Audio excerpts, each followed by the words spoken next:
Alors en fait au départ j'étais directeur export chez un négociant en vin à Bordeaux et donc j'ai commencé à voyager en Asie la première fois en 84 pour venir vendre du vin de Bordeaux tout simplement et bon, j'ai aimé la région et senti qu'il y avait certainement à terme un potentiel relativement intéressant, donc j'ai proposé à mon patron de l'époque de monter une filiale ici.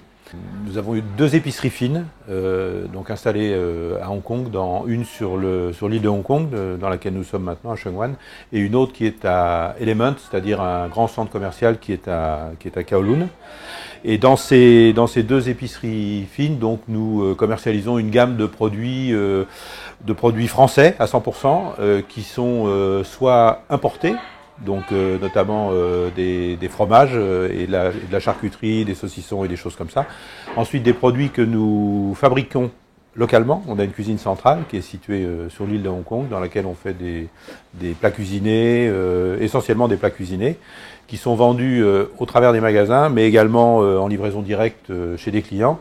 Et ensuite on a également une gamme assez importante de vins, que nous sélectionnons en France et que nous importons nous-mêmes, ainsi qu'une gamme un petit peu moins large de ce qu'on appelle les produits secs, les biscuits, les condiments, les confitures, etc. En ce qui me concerne, ça n'a pas été particulièrement compliqué, sauf le fait de prendre la décision de quitter la France, la famille, les amis, etc.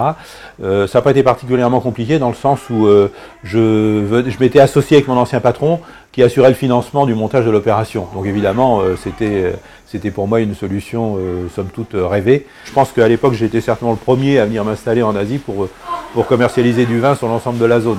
Donc c'est pour la première fois les interlocuteurs avaient quelqu'un qui pouvait se joindre sans décalage horaire relativement facilement, qui pouvait se déplacer pour venir les voir. La part la plus importante de la clientèle, c'est de la clientèle locale, mais on a aussi une bonne proportion de Français et une clientèle internationale.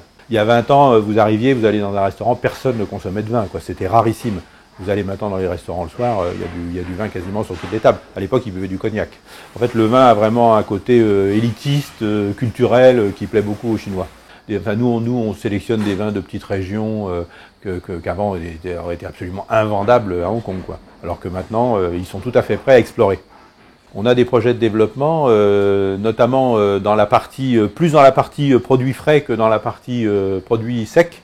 Une des raisons étant que la concurrence en vin à Hong Kong est devenue colossale. Il y a des magasins de vin absolument partout, c'est hallucinant, quoi. Il y en a dans notre quartier, dans la rue, on en a 5 à un jet de pierre, quoi. Donc c'est vraiment devenu très très concurrentiel. Ça nous a pas trop gêné dans le sens où on est vraiment sur un créneau très spécifique. Nous, on est que français, des vins souvent peu connus, etc. Donc ça va. Mais clairement, c'est vrai que ce développement important nous oblige à réfléchir dans quelle direction aller. Donc pour nous, l'axe de développement, je vous disais, c'est plutôt le développement des produits frais et l'ouverture de points de vente spécifiquement produits frais.